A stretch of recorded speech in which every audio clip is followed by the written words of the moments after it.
Hi friends, నేను మాధవ్ని. ఈరోజు మనం చూడబోయేది ఎలా మనం ఒక వెబ్సైట్తో డబ్బులు అనేది సంపాదించాలి అన్నది ఈరోజు మనం చూద్దాం. సో ముందుగా చూడండి, ఒక వెబ్సైట్లో డిఫరెంట్ టైప్స్ ఉంటాయి అన్నమాట. అంటే ఇంటర్నెట్లో మనకి చూస్తే ఒకళ్ళు కుకింగ్ వెబ్సైట్ ఉంటుంది, ఇంకొకళ్ళు మార్కెటింగ్ వెబ్సైట్ ఉంటుంది, లేదా ఇంకొకళ్ళు న్యూస్ వెబ్సైట్, లేదా ఇంకొకళ్ళు ఫన్నీ వెబ్సైట్. సో ఇలా డిఫరెంట్ టైప్స్ ఆఫ్ వెబ్సైట్స్ మన నెట్లో ఉంటాయి అన్నమాట.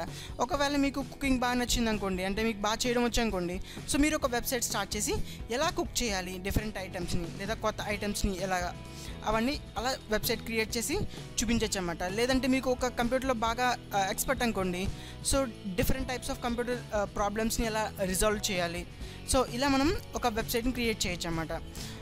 ఇప్పుడు ఈ రోజుల్లో మనం వెబ్సైట్ క్రియేట్ చేయడం అంటే చాలా సింపుల్ అన్నమాట. సో అందులో ఒక టెక్నిక్ వచ్చి వర్డ్ ప్రెస్.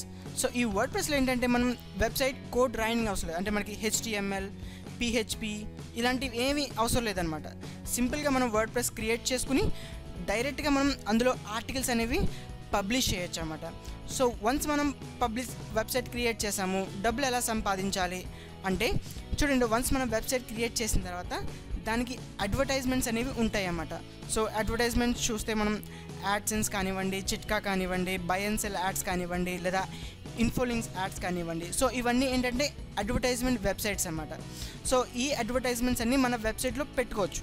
ఇప్పుడు మీరు ఏదైనా ఒక సాంగ్ వెబ్సైట్స్ ఓపెన్ చేశారనుకోండి, పక్కన అడ్వర్టైజ్మెంట్స్ వస్తాయి చూసారా, సో అవన్నమాట. సో ఎవరైనా మనం ఏదైనా ఒక వెబ్సైట్కి విజిట్ చేసామనుకోండి, సో మనం విజిట్ చేసినందుకు వాళ్ళకి డబ్బులు రావు, ఆ యాడ్స్ క్లిక్ చేసినందుకు వాళ్ళకి డబ్బులు వస్తాయి అన్నమాట. అలాగే మనం కూడా యాడ్స్ అనేవి మన వెబ్సైట్లో పెట్టుకోవచ్చు అనమాట. సో ఈ వెబ్సైట్స్ యూజ్ చేసుకుని వన్స్ మనం వెబ్సైట్ క్రియేట్ చేసి కొన్ని ఆర్టికల్స్ పబ్లిష్ చేసామనుకోండి, సో ఈ అడ్వర్టైజ్మెంట్ వెబ్సైట్స్ మనకి అడ్వర్టైజ్మెంట్స్ అనేవి ఇవ్వడం జరుగుతుంది. వన్స్ ఆ అడ్వర్టైజ్మెంట్ ఎవరైనా క్లిక్ చేశారంటే డబ్బులు రావడం జరుగుతుంది అన్నమాట.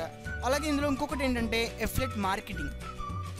ఈ ఎఫిలియేట్ మార్కెటింగ్ ఏంటంటే ఇప్పుడు మనం ఏదైనా ఒక ప్రోడక్ట్ని ప్రమోట్ చేసామనుకోండి, అంటే ఇప్పుడు అమెజాన్ వెబ్సైట్ ఉంది, అమెజాన్ వెబ్సైట్లో ఏదైనా ప్రమోట్ చేసామనుకోండి ప్రోడక్ట్స్ని, సో వన్స్ బయట వాళ్ళు మన వెబ్సైట్కి వచ్చి ఆ లింక్ క్లిక్ చేసిన తర్వాత అమెజాన్ వెబ్సైట్కి వెళ్తుందన్నమాట. ఆ వెబ్సైట్కి వెళ్ళిన తర్వాత అందులో ప్రోడక్ట్ని బై చేశారనుకోండి, ఆ ప్రోడక్ట్లో మనకి కొంచెం కమిషన్ రావడం జరుగుతుంది. అంటే ఇప్పుడు చూడండి, 100% అంటే ఒక $100 ప్రోడక్ట్ ఉందనుకోండి, అందులో మనకి కమిషన్ $20 రావచ్చు, లేదా $40 కమిషన్ రావచ్చు అన్నమాట. సో దీన్ని ఎఫిలియేట్ మార్కెటింగ్ అంటాం. అలాగే అడ్వర్టైజ్మెంట్ అంటే ఒక యూజర్ ఆ అడ్వర్టైజ్మెంట్ క్లిక్ చేశాడనుకోండి, అడ్వర్టైజ్మెంట్కి ఇంతని రేట్ ఉంటుందన్నమాట. ₹10 కానివ్వండి, ₹100 కానివ్వండి, ₹1000 కానివ్వండి, అది అడ్వర్టైజ్మెంట్ కంట్రీ బట్టి, ఓకేనా. సో ఇలా మనం ఒక వెబ్సైట్ని క్రియేట్ చేసి మనం డబ్బులు అనేది సంపాదించవచ్చు అన్నమాట. సో దీని గురించి నేను నా గో యాప్స్ తెలుగు యూట్యూబ్ ఛానల్లో వర్డ్ ప్రెస్ ట్యూటోరియల్స్ అనేది నడపడం జరుగుతుంది. సో వన్స్ మీరు ఆ ట్యూటోరియల్స్ చూసారనుకోండి, మీకు ఎలా ఒక వెబ్సైట్ క్రియేట్ చేయాలి అనేది ఒక అవగాహన వస్తుందన్నమాట. మీరు డైరెక్ట్గా వెబ్సైట్ క్రియేట్ చేసి అడ్వర్టైజ్మెంట్ అప్లై చేస్తే మీ అంతటే సంపాదించవచ్చు అన్నమాట.